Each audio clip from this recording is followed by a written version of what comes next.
열왕기하 25장 1절부터 조금만 보도록 하겠습니다. 오늘 말씀의 제목은 은혜예요. 은혜. 우리 아까 읽었던 전체 이 본문 이야기를 한번 쭉 보면서 일단 정리를 하고 오늘 본문에 대해서 좀 집중적으로 이야기를 해보도록 하겠습니다. 일단 이 열왕기하가 끝나는 이야기인데 당연히 그러면 역대하도 함께 끝나는 것이죠. 우리가 저번 주에 공부한 것처럼 그 요시야 왕은 예수 그리스도를 예표하는 왕이었고 그것을 떠나서 그냥 혼적인 관점에서 분석을 해도 요시야는 그 하나님 아버지를 경배한 이스라엘의 그 전과 후에 비교할 수 없는 위대한 왕이었다. 무엇보다도 성전을 보수하였고 그리고 유월절을 사무엘 이전의 방식, 모세의 방식으로 유월절을 지킨 아주 아버지가 보실 때 훌륭한 왕이었다라는 것을 확인을 했습니다. 그런데 갑작스럽게 이제 죽임을 당한 사건이 있었어요.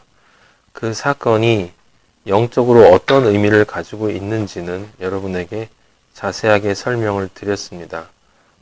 요시야를 그냥 인간적으로 변증하는 것이 아니라 진정한 의미에서 영적으로 보면 요시야가 어떻게 예수 그리스도가 모든 하나님의 영광의 광채이신 예수 그리스도가 세상에 저주받은 사탄, 이 놋뱀으로 변장을 하고 모든 심판으로부터 우리를 구원하시기 위해 스스로 목숨을 내어 던지신 그 사건의 이야기를 봤었어요. 물론 역사적인 이야기는 요시야는 그 바벨론이 이제 등장을 하기 시작했고 아수르와 대적하고 있는 상황에서 애굽이 아수르와 동맹을 맺고 바벨론을 치기 위해서 올라갈 때 그때 아수르의 편에 서서 그 애굽을 대항하다가 이제 불행하게 죽은 왕 그 정도로 이제 역사는 이야기하고 있어요. 영적인 의미를 전혀 모르면 그냥 그렇게 해석을 하고 단순하게 또 아버지의 뜻대로 잘 살았지만 마지막에 하나님을 뜻을 거역하고 나갔다가 괜히 죽은 그래서 마지막에 뭐 결정을 끝이 좋아야 한다는 둥 또는 불행하게 또 죽었다는 둥 또는 요시야에게 약속한 것처럼 이 유다가 예루살렘 성전이 회파되는 것을 네 눈으로 보지는 않게 해주겠다라고 하는 하나님의 말씀을 아버지가 지키기 위해서 그냥 그렇게 요시야를 먼저 데려갔다는 둥 그렇게 인간적으로 이제 여러 가지 해석을 할 수가 있는데 그것들은 전부 다 죽이는 해석이고 살리는 영의 해석은 그 예수 그리스도가 어떻게 스스로를 소위 말하는 변장을 통해 십자가 위에서 우리를 위해 돌아가셨는가 하는 이야기예요. 그래서 그 예수 그리스도의 이야기가 끝나고 나서 이제 그 이스라엘 유다는 급속하게 무너집니다. 지금 우리가 보고 있는 것처럼 요시야 이후에는 한 열왕기하는 2장 정도로 유대가 망하는 이야기가 그냥 전개가 되고 역대하 보면은 한 장 정도로 끝날 거예요. 근데 거기에 등장하는 왕이 네 왕이 있어요. 요시야의 아들이 셋인데 여호아하스와 여호야김과 시드기야가 있는데 제일 첫 번째로 왕이 되는 사람은 여호아하스고 그 다음에 여호아하스가 이제 애굽의 바로 느고라고 하는 애굽 왕에게서 이제 끌려가 버리고 애굽 왕이 마음대로 이제 그 엘리야김이라고 하는 23장 34절에 보면 엘리야김이라고 하는 형제죠. 여호아스의 형제를 대신 이름을 여호야김이라고 바꿔놓고 왕으로 만들었어요. 그래서 여호야김이 이제 당연히 애굽 왕에 의해서 이제 그 임명되었기 때문에 애굽 왕에게 조공을 바쳐요. 그때 이제 여호야김이 애굽에 함께 했기 때문에 그 24장 1절에 보면 물론 당연히 37절에 이야기하는 것처럼 여호야김은 여호와 보시기에 악을 행한 왕이에요. 유다의 이제 마지막 악의 찌꺼기들이 지금 심판받고 있는 모습인데 24장 1절에 보면 그래서 느부갓네살이 여호야김에게 올라오죠. 이제 그 느부갓네살이 애굽과 아수르와의 그 전쟁에서 이기거든요. 그게 유명한 역사에서 얘기하는 갈그미스 전투라고 하는 거예요. BC 605년에 그게 24장 7절에 보면 24장 7절 여러분 보시면 애굽 왕이 다시는 이 나라에 나오지 못하였으니 이는 바벨론 왕이 애굽 강에서부터 유브라데 강까지 애굽 왕에게 속한 땅을 다 점령하였습니다라 라고 나와 있죠. 그래서 그 애굽 유다 밑에 왼쪽으로 내려가면 이제 그 이집트 아프리카 위에 애굽이 있고 그 다음에 유다 옆에 요단강 넘어 동쪽으로 가면 유브라데 강이 위에서 밑으로 흐른단 말이에요. 네? 티그리스하고. 그래서 그 유브라데 강을 건너면 거기가 이제 동방이에요. 동방. 성경에서 얘기하는 동방. 동방에 뭐가 있다고 그랬어요? 에덴이 있다고 그랬잖아요. 그 동방은 죄악의 자리예요. 죄악의 자리. 그래서 바벨론이 거기 있어요. 근데 유브라데 강을 그냥 넘어오지 못하기 때문에 바벨론 왕이 북쪽으로 올라가서 아수르가 북쪽에 있는데 그 아수르가 북쪽에서 내려와서 침략하고 바벨론 왕이 아수르를 이기고 나서 이제 그 위로 해서 이렇게 내려서 또 이 애굽을 유다를 침략하는 것이죠. 그런데 그 바벨론이 그 느부갓네살 왕이에요. 그 왕이 이제 전투에서 이겨서 24장 7절에 보는 것처럼 이제 애굽이 더 이상 영향력을 행사할 수 없는 상황이 되고 그래서 느부갓네살이 여호야김을 이제 치는 것이죠. 공격해서 24장 2절에 보면 여호와께서 그 종 선지자들을 통하여 하신 말씀과 같이 여호야김이 배반했다고 그랬죠. 그러니까 바벨론 왕이 세니까 이제 따라가는 것처럼 했지만 3년 정도 지난 다음에 배반했어요. 그러니까 원칙적으로는 이제 여호야김은 애굽으로부터 임명된 왕이었기 때문에 어떤 이유에서인지 모르지만 하여튼 배반을 했고 그래서 이 갈대아의 부대가 바로 갈대아 지방이 거기서 누가 나왔죠? 뭐 아브라함이 갈대아 우르에서 나왔잖아요. 갈대아 우르에서 하나님 아버지가 갈대아 지역에 있는 그 갈대아 우르라고 하는 지역에서 아브라함을 불렀어요. 아브라함을. 그러니까 어디서 동쪽에서 서쪽으로 부른 거예요, 여러분. 네?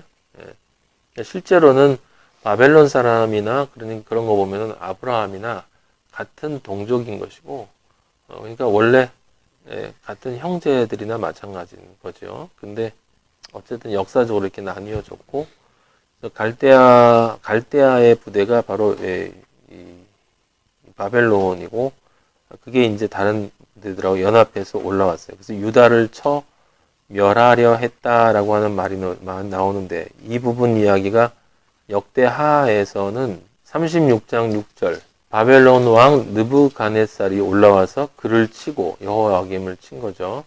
그를 쇠사슬로 결박하여 바벨론으로 잡아갔어요. 그리고 느부갓네살이 여호와의 전 기구들을 바벨론으로 가져다가 바벨론에 있는 자기 신당에 두었더라. 요게 이제 바벨론을 향한 1차 포로. 앞에 나와 있는 그러니까 아까 우리가 읽었던 열왕기하 그 부분이 있죠. 그게 1차 포로예요. 1차 포로. 열왕기하 24장 2절 중심으로 나와 있는 게 유다 백성이 바벨론에 포로를 3번 끌려가는데 첫 번째 포로 행렬이 이때를 BC 605년, 602년 인 것으로 저는 알고 있는데 하여튼 600년대 초예요. 그때 끌려가고 이때 끌려간 사람이 누구냐면 왕족과 귀족들이 함께 끌려갔는데 우리가 잘 알고 있는 다니엘이 이 첫 번째 바벨론 포로에 끌려갔어요. 다니엘 1장 1절에 보면 자기가 끌려간 이야기가 나오는데 여러분들 그거를 그러니까 열왕기하 24장 2절하고 그 다음에 우리가 읽었던 그 역대하 36장 6절 쪽에다가 1차 포로라고 표시를 해놓고 그리고 거기에 옆에다가 다니엘 에체트라 이렇게 써놔요. 왜냐하면 그 다니엘 보면은 다니엘서의 1장에 보면 누가 나와요? 느부갓네살 왕이 나오거든. 바벨론의 초대 왕인 느부갓네살 왕이 나오고 그 느부갓네살 왕이 이제 똑똑한 유다 아이들을 끌고 가서 이제 교육을 시키잖아요. 그래가지고 나중에 꿈을 해몽 못하는 걸 다니엘이 꿈꾸면서 이제 여기에서 일약 등단을 하게 되는데 다니엘이 그때부터 이 느부갓네살의 그 자녀 벨드사살인가 또 그 뒤에 이제 바벨론이 멸망하고 잠깐 동안 메데라고 하는 나라가 있다가 바사 왕이 되거든. 바사가 페르시아, 이란이에요. 그래서 바벨론에서 바벨론 왕국 지나서 메데라는 왕국 처음에 연합해서 들어왔는데 메데가 먼저 지배하다가 결국은 바사로 통일이 되는데 그 바사의 고레스 왕, 그 원년의 고레스 왕에 이제 포로를 보내거든요. 다시 그 고레스 왕까지 있었던 사람이 바로 다니엘이에요. 그러니까 왕족이 바뀌어도 왕권이 바뀌어도 늘 총리로 아버지가 있게 해주셨어요. 다니엘은 엄청난 축복을 받은 사람인데 그게 열왕기하 24장 2절이 그러니까 기억을 해두고 그리고 그 다음에 24장 8절에 보면 거기 지금 열왕기하에는 이 여호야김이 어떻게 됐다는 말이 안 나와 있죠. 그죠? 근데 역대하에는 어떻게 됐다고 나왔어요? 바벨론으로 끌려갔다 그랬어요. 거기서 죽어요. 그냥 죽는 것이고 다시 돌아와서 열왕기하 24장 8절에 보면 그 여호야긴이 이제 그 아버지를 대신해서 왕이 되는데 18세에 왕이 되는데 이때가 597년이에요. 열왕기하 24장 8절에 거기다가 적어놔요. 여호야긴이 왕이 될 때 나이가 18세라 BC 597년이고 그 예루살렘에서 석 달간 다스렸어요. 석 달밖에 못 다스렸어요. 이 사람은.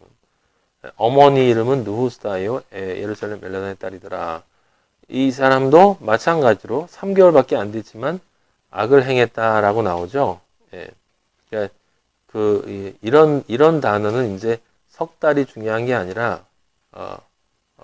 온전하게 영혼 육의 삶으로 악한 자였다 이렇게 생각하면 돼요. 근데 나중에 이제 이 사람이 복원이 되거든. 여호야긴은 표시를 해놓고 후에 복원됐다라고 여러분이 해놔야 돼요.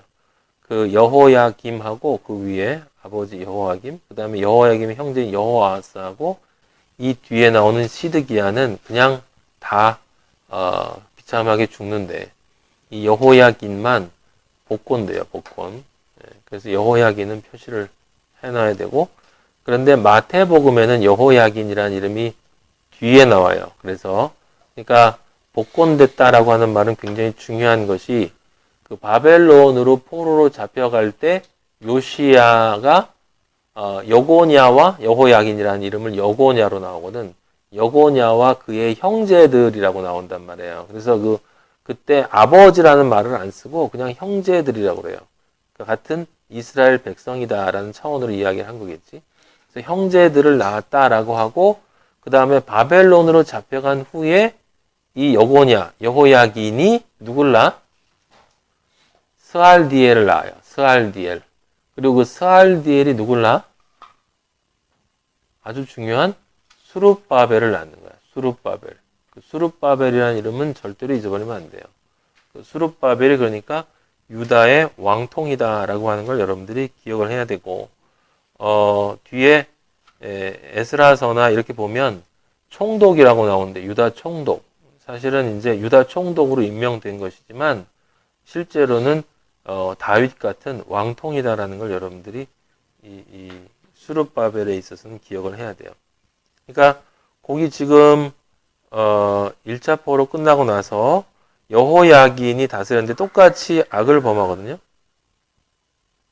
그래서 그 24장 11절부터 쭉 얘기가 나오는 게 이게 이제 17절까지 11절부터 17절까지 17절 끝에다가 16절 끝에다가 여러분 그렇게 써놓으세요. 바벨론 2차 포로. 그게 이제 바벨론 2차 포로예요. 에 대한 이야기야. 두 번째로 바벨론으로 포로들을 잡아가는 때예요. 근데 이게 597년 1월 10일이라고 하거든. 이 잡혀간 날짜가 니산월이랑 1월 10일이래요. 1월 10일이라는 날짜는 중요한 날이기 때문에 제가 이거 눈여겨봤는데 알죠 여러분들? 1월 10일은 출애굽할 때 하나님이 모세한테 이달 첫 달로 하고 이달 14일째 어린 양을 잡아라. 그런데 10일째에 뭐라고 그랬어요? 어린 양을 각자 취해서 준비하고 있다가 4일이 지난 다음에 14일 날 잡으라고 그랬다고. 10일 날은 어린 양을 취하는 날이에요. 준비하는 날, 준비. 그래서 이게 중요한 날인데 어쨌든 1월 10일 날 그리고 요때 잡혀간 사람이 오늘 안 나온 에스겔 선지자예요. 2차 때 에스겔이 잡혀갔어요. 그래서 여기 참고할 것은 에스겔 1장 1절에서 3절하고 에스라 2장 5절에서 6절 참고하면 여러분 되겠습니다. 그리고 이때 에스더의 사촌 모르드게, 이 에스더는 누군지 알죠? 죽으면 죽으리라 하는 그 에스더의 사촌 모르드게의 그 조상도 이 윗선 아버지인가 여기도 잡혀갔다라고 나와 있어요. 어쨌든 그냥 기억을 할 때는 순서대로 그냥 다니엘, 에스겔 이렇게 생각했어요. 1차 다니엘, 2차 에스겔, 1차 여호야김, 2차 여호야긴, 그죠? 그럼 누구 남았어요? 이제 시드기야 남았죠. 시드기야가 이제 3차. 그래서 이때 완전히 멸망하는 거예요. 예루살렘이 완전히 멸망한다라고 하는 것이니까 그 열왕기하 마지막 쪽에다가 25장 21절에다가 표시를 해놔요. 25장 21절 바벨론 왕이 하마 땅 림나에서 다 쳐 죽였더라. 이와 같이 유다가 사로잡혀 본토에서 떠났더라. 예루살렘이 완전히 회파되고 사람들이 다 잡혀간 거예요. 이게 BC 586년이에요. 그리고 나서 그 25장 22절에 보면 다 끌려간 다음에 유다 땅에 이제 머무르고 있는 사람들이 나오는데 이 느부갓네살이 그달리아라고 하는 사람을 남겨놓고 관할하게 하는데 이 유다 사람들이 이 사람을 싫어해서 당연히 싫어하죠. 우리나라로 치면 매국노 같은 놈이니까 이놈을 쳐 죽이고 25장 25절에 보면 그리고 전부 애굽으로 도망갔어요. 네. 왜 이 말이 중요하냐면 이 시대의 시드기야 시대 때 활동했던 선지자가 누구죠? 여러분이 잘 아는 바로 예레미야예요. 예레미야는 어떤 예언을 했냐면 그 바벨론에게 항복하라 그랬거든요. 항복하라고. 유다로 애굽으로 도망가지도 말고 저항하지도 말고 항복해라라고 그랬어요. 그래야 너희가 산다 그랬단 말이죠. 그러니까 지금 이 뒷부분에 나오는 것은 어차피 하나님의 말씀을 어기는 존재들이라는 이야기를 지금 하고 있는 거예요. 애굽으로 도망갔다는 이야기는. 그 다음에 25장 27절에 보면 아까 제가 말씀드린 것처럼 여호야긴이 복권되는 이야기가 나와요. 그 사람이 사로잡혀간 지 37년 만이에요. 37년. 예. 석 달 왕하고 끌려가가지고 37년 동안 개고생하다가 이제 바벨론 왕으로부터 이제 옥에서 내놓아서 머리를 들게 하고 또 좋게 말하고 이제 25장 29절에 필수의 의복을 벗게 하고 평생 왕의 앞에서 양식을 먹게 해요. 그래서 끊이지 아니하였더라. 열왕기하 25장 30절. 이게 이제 마지막인데 거기 보면 그에 쓸 것은 날마다 왕에게서 받는 양이 있어서 종신토록 끊이지 아니하였더라라는 말. 자, 이게 이제 유다의 멸망에 대한 이야기고, 그로부터 70년 후에 예레미야 선지자를 통해서 하나님 아버지가 약속을 했거든요. 70년 뒤에 다시 예루살렘으로 돌아올 것이다. 그래서 성을 지을 것이다. 라고 약속을 했어요. 근데 실제로는 계산을 해보면 이 70년이 아니고 맞지가 않아요. 그게 예루살렘 이 바벨론에 끌려간 것도 3번에 걸쳐서 끌려갔고 다시 돌아온 것도 3번에 걸쳐서 돌아왔거든. 3번에 걸쳐서 돌아왔어요. 그러니까 586년에 완전히 멸망한 것은 사실인데 끌려간 건 3번씩이나 끌려갔기 때문에 이 성경을 문자적으로 해석하는 그 세대주의 같은 사람들은 이거를 짜맞추기 위해서 굉장히 고생을 해요. 왜냐하면 70년을 맞춰야 되니까. 끌려간 지 70년 만에 돌아올 것이다 라고 했기 때문에 도대체 어디에다가 맞춰야 되느냐라고 고민을 하고 있는데 이게 맞을 수가 없죠. 사실은 맞을 수가 없는 거야. 그 포로귀환도 1차 포로귀환 때 그것도 여러분 어디다 적어놔요. 이게 중요한 거니까. 1차 포로귀환 때 누가 왔어요? 에스라서에 보면 수룹바벨이 왔어요.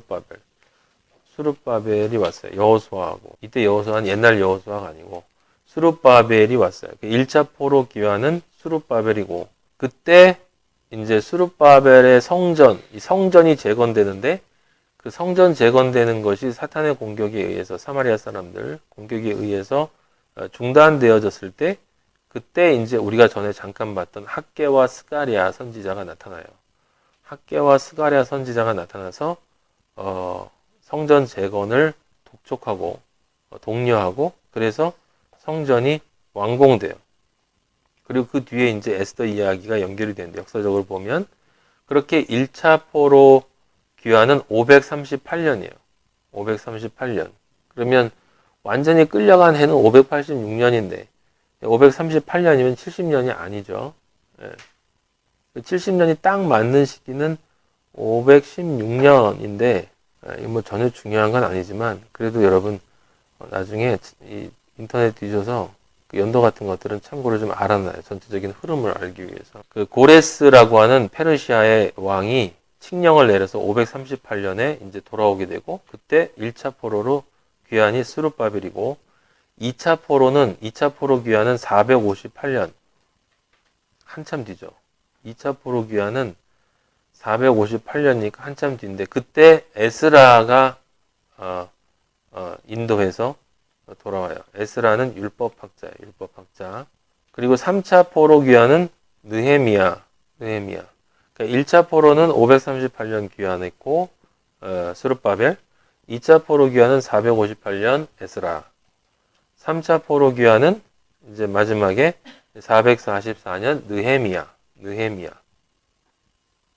느헤미야가 와서 성벽을 재건해요. 예루살렘 성은 1차 포로 귀환 1차 포 때 완성이 되고 2차 때 에스라가 와서는 이제 하나님의 뜻, 율법을 가르쳐줘요. 정확하게 하나님의 뜻이 무엇인지를. 그래서 정신적인 개혁을 시도하는 거죠. 그 다음에 세 번째 느헤미야가 와서는 예루살렘 성벽을 재건해서 성벽까지 이제 끝내고 낙성식을 거행하는데 그게 느헤미야 12장 27절에 보면 나와요. 그 뒤로 쭉. 그리고 444년이에요. 그러니까 느헤미야가 온 게. 참 신기하게도 흥미롭게도 444년인데 그 다음에 여러분이 성경 구약의 마지막 성경이 뭐예요? 말라기죠. 그죠?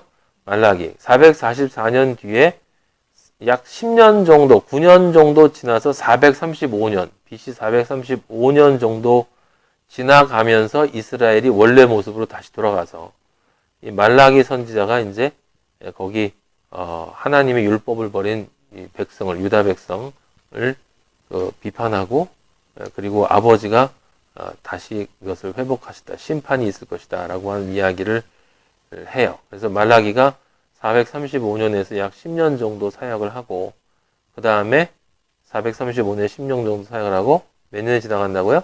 400년이 흐르는 거야, 400년이. 그 다음에 누가 오셨어요? 예수 그리스도가 오셨어. 그러니까 말라기 이후에부터는 기록이 없어요. 성경에 대한 온전한 흑암이기 때문에. 자, 그런 것이 배경이에요, 배경. 우리가 이제 오늘 봐야 되는 것은 전체적인 흐름으로 영적인 의미를 우리가 이해해야 돼요. 일단 열왕기상 9장 3절 보세요. 지금 솔로몬에게 아버지가 나타나셔서 하시는 말씀이에요. 이게 솔로몬에게만 한 말은 아니에요. 여러분, 모세 때부터 우리 신명기 28장에도 있고 하나님이 여호수아도 이야기하고 모세도 이야기하고 뭐 선지자들은 늘상 같은 이야기인데 여기는 지금 하나님 아버지가 솔로몬에게 나타나셔서 하시는 말씀이죠. 네 기도와 너의 간구를 내가 들었다. 그래서 네가 건축한 이 성전을 거룩하게 구별하겠다. 그리고 내 이름을 하나님 아버지의 이름을 영원히 그곳에 두겠다. 내 눈길과 내 마음이 항상 거기에 있을 것이다.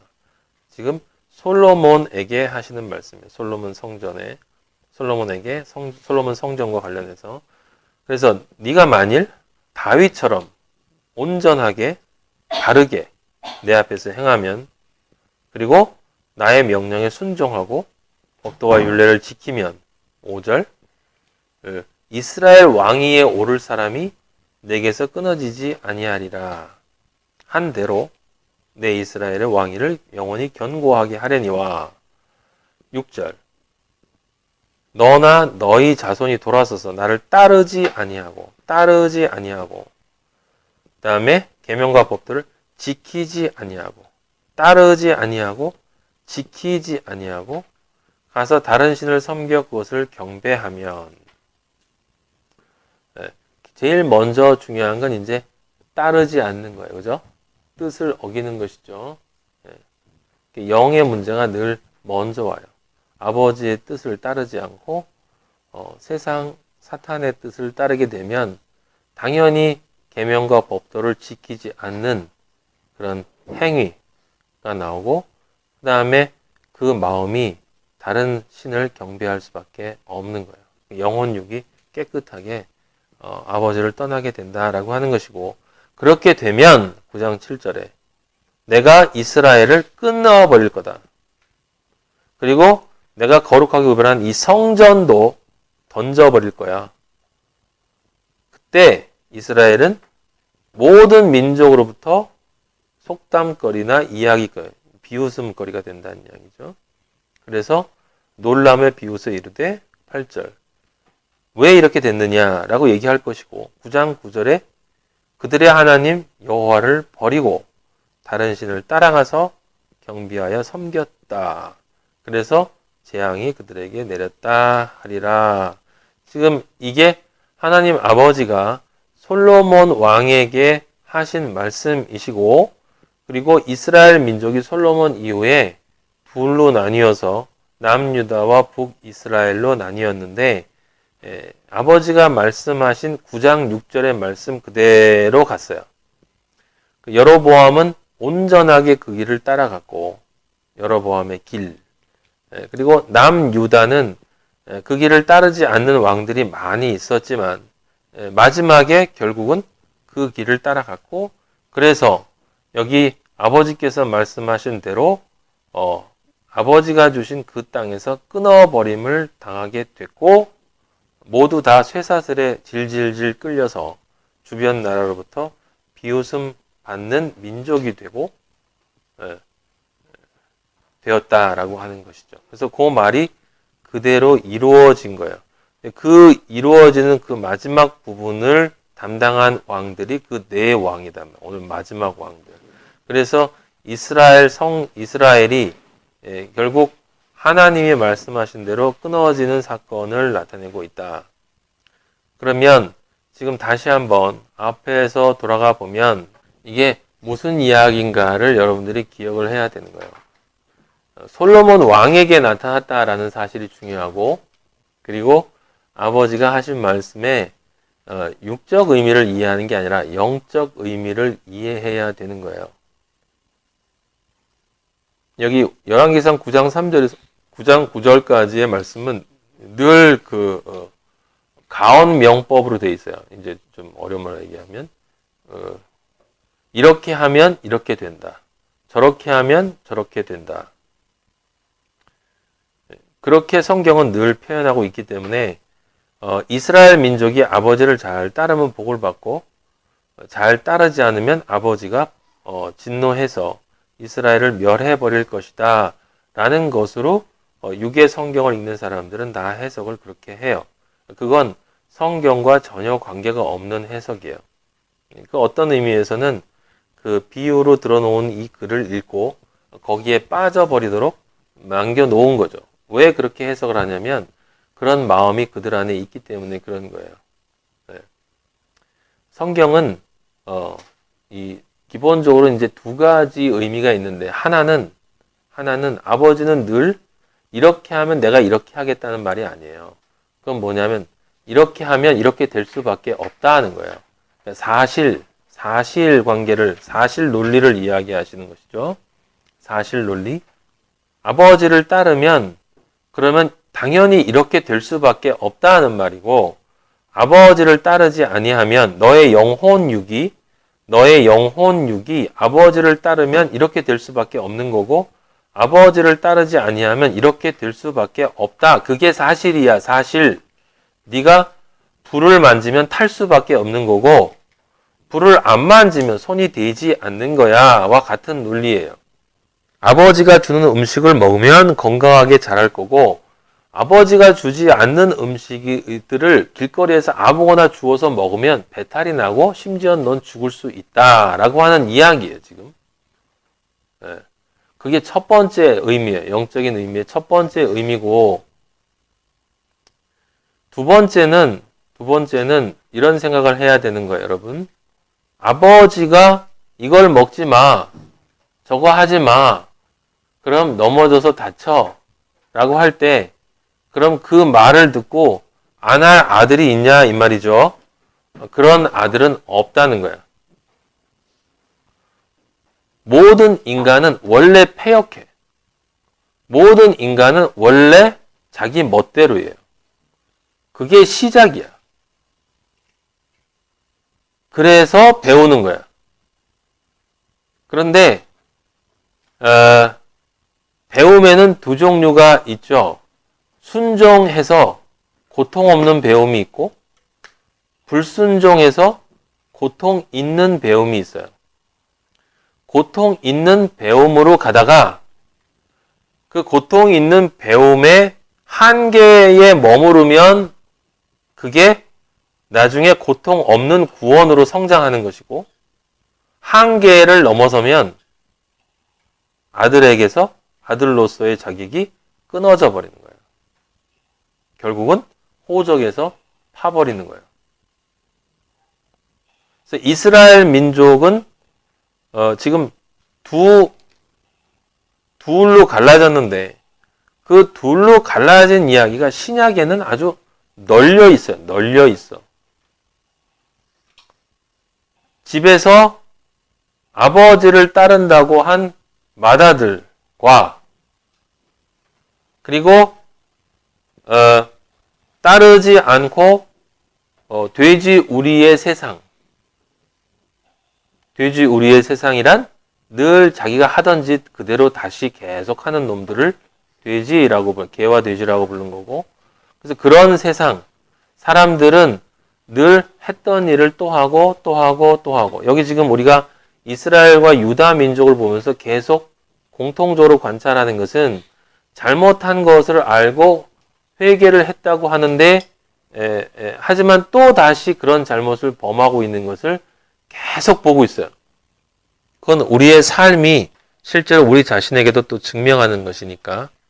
두 가지 영적 의미는 뭐냐면 첫 번째는 사실적인 경고를 하는 것이고 두 번째는 아들로서의 교육을 하는 거예요.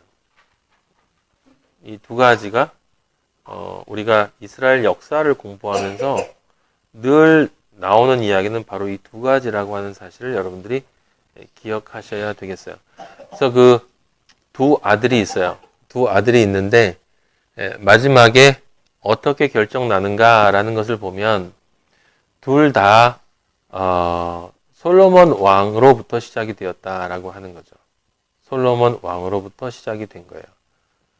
다윗 왕과 솔로몬 왕으로부터 무엇이 만들어졌냐면 성전이 만들어졌어요. 성전.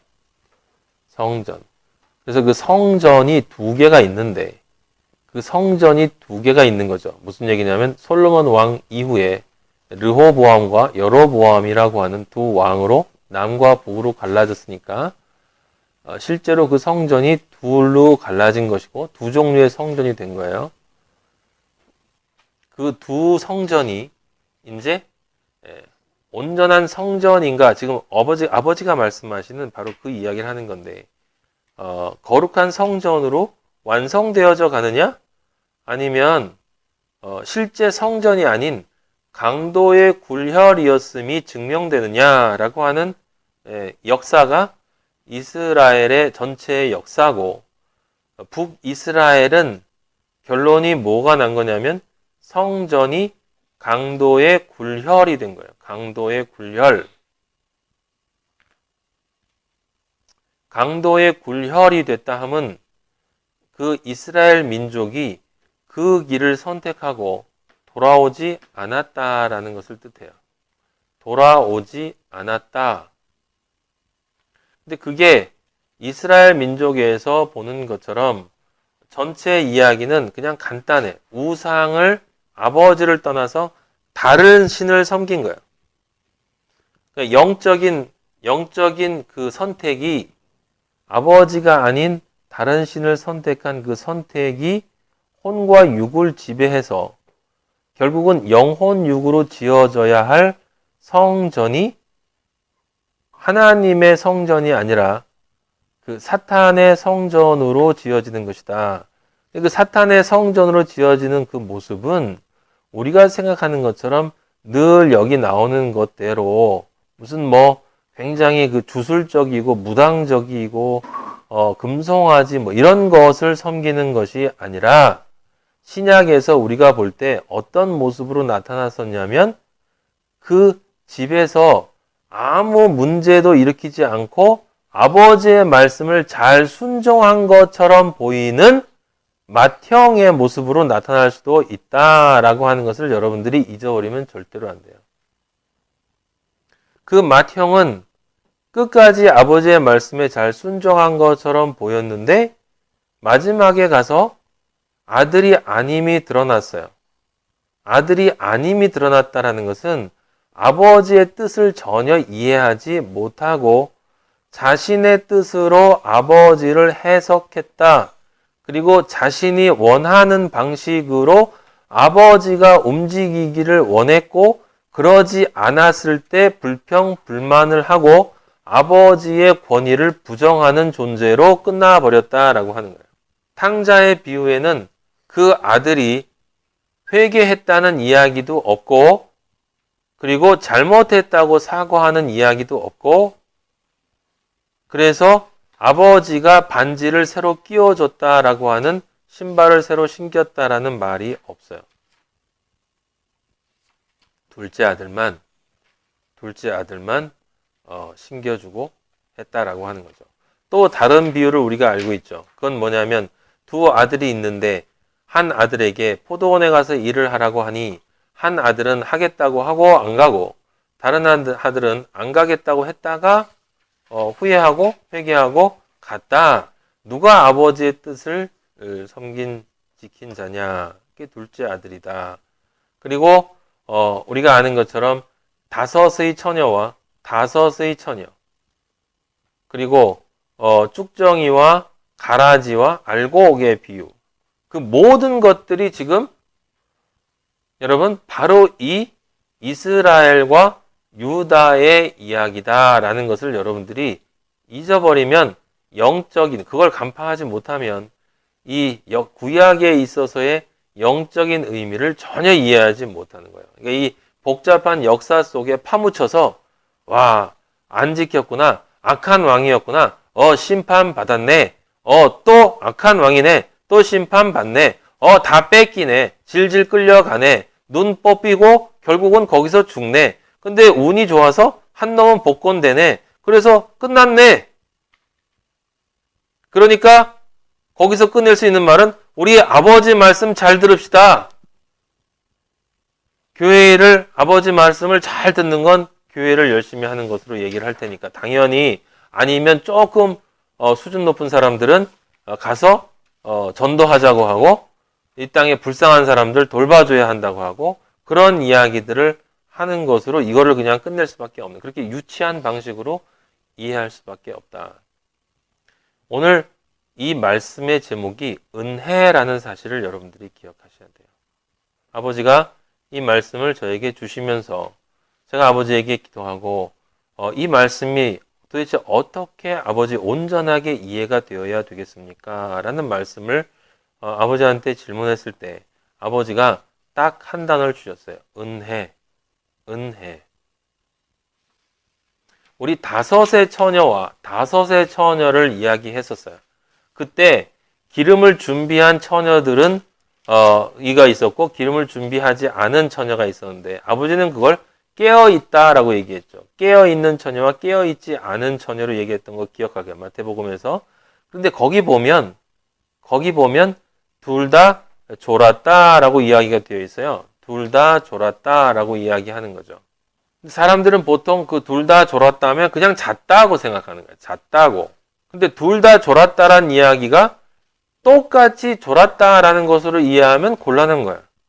한 사람은 아버지 안에서 졸고 한 사람은 아버지 바깥에서 조는 거거든. 아버지의 아들로 조는 사람이 있고 아버지의 아들이 아닌 사람으로 조는 사람이 있다 이 말이에요.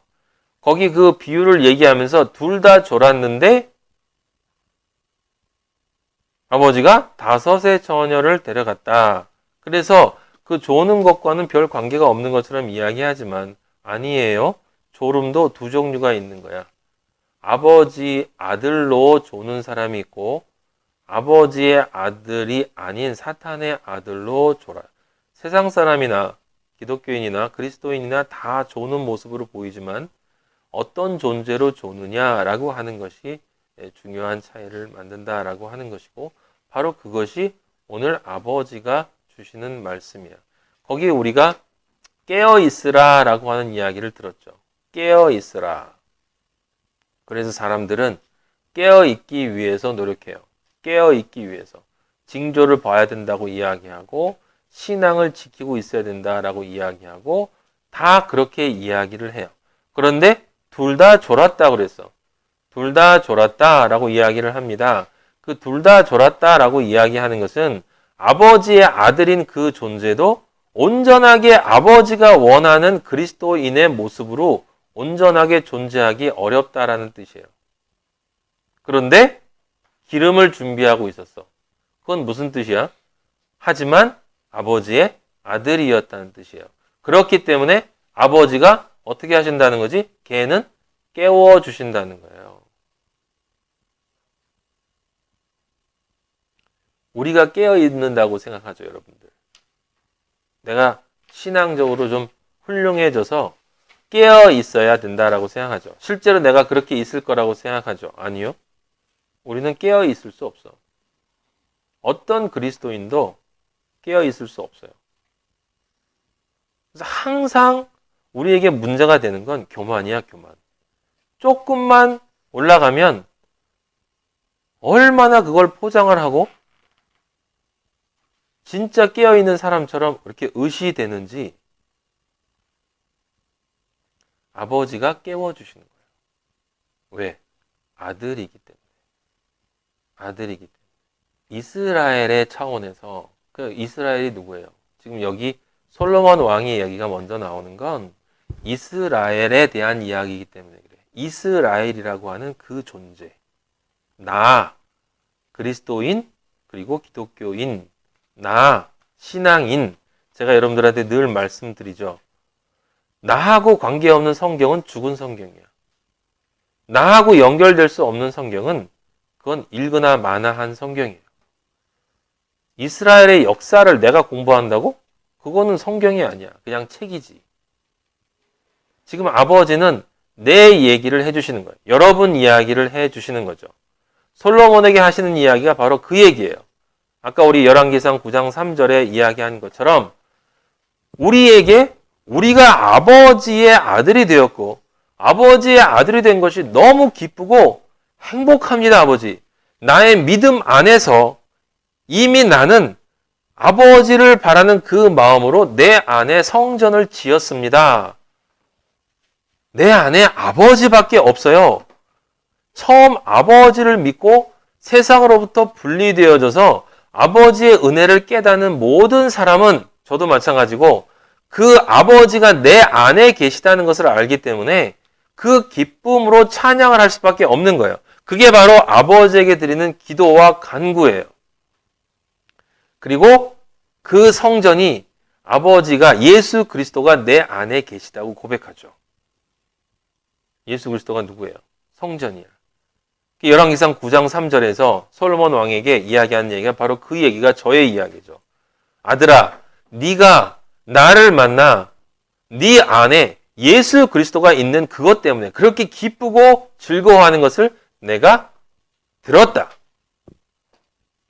그래서 네 안에 있는 이 성전, 너희들 안에 있는 마하나임 안에 있는 예수 그리스도를 내가 거룩하게 구별해서 그 예수 그리스도의 십자가 안에 내 이름을 영원히 둘 거다. 내 마음이 항상 거기 있을 거야. 그러니까 너를 좋아, 네가 좋아서 내가 네 마음에 있는 게 아니라 네가 예수 그리스도의 십자가의 은혜를 깨달아 그 십자가를 네 안에 받아들였기 때문에 그 내 눈길과 내 마음이 항상 그 십자가, 너의 안에 있는 그 십자가, 그 성전을 바라보고 내가 거기 있을 거야.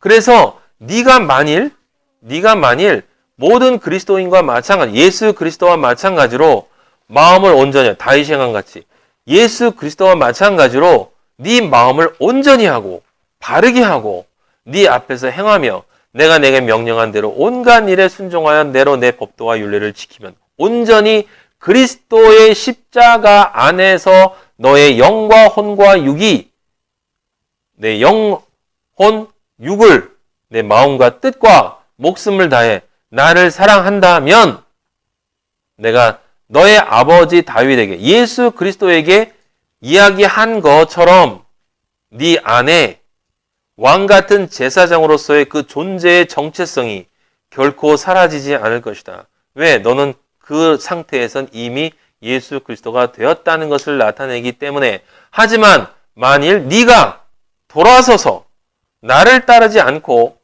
너의 영과 혼과 육이 온전히 네 안에 있는 예수 그리스도와 함께 가지 않고 네 안에 남아있는 그 다른 존재에게로 향해서 그리로 가버리면 내가 너에게 준 가나안 천국을 로부터 너를 끊어버릴 거고 네 이름이 내 앞에서 이 성전이 네가 가지고 있는 그 성전이라는 것 자체가 예수 그리스도의 성전이 아니었다는 증거가 될 것이기 때문에 너를 던져버릴 거다.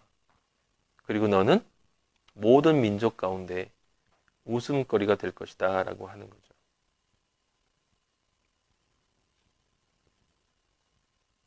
근데 그 말씀을 우리 아버지가 왜 하세요? 그럴 수밖에 없기 때문에 하는 거예요. 그럴 수밖에 없기 때문에. 이게 이스라엘 역사의 핵심이에요. 그럴 수밖에 없기 때문에. 왜 이스라엘 유다가 70년 만에 돌아와요? 왜냐하면 의인은 7번 넘어지고 8번 일어납니다. 의인은, 이스라엘은, 진정한 그리스도인은 온전하게 넘어져야 할 것을 다 넘어져야 하고 그리고 그 끝에 무엇을 통해서? 오직 십자가의 은혜로 다시 일어서는 팔의 새로운 시작의 존재이기 때문에 의인은 7번 넘어져서 10번 일어나는 것이고 이스라엘이 바벨론을 끌려갔다가 70이라고 하는 7의 완전함이 주어졌을 때 온전하게 네 안에 있는 모든 나를 대적하는 것들이 깨끗하게 처벌받고 깨끗하게 심판받고 그것들이 전부 태워져 버린 후에 네 안에 남아있는 그 그 자그맣게 남아있는 그 예수 그리스도의 그 흔적, 그 십자가의 그 자국, 아직도 향기 내고 있는 그 십자가의 그 자국으로 인해 내가 너를 다시 은혜로 세우리라 라고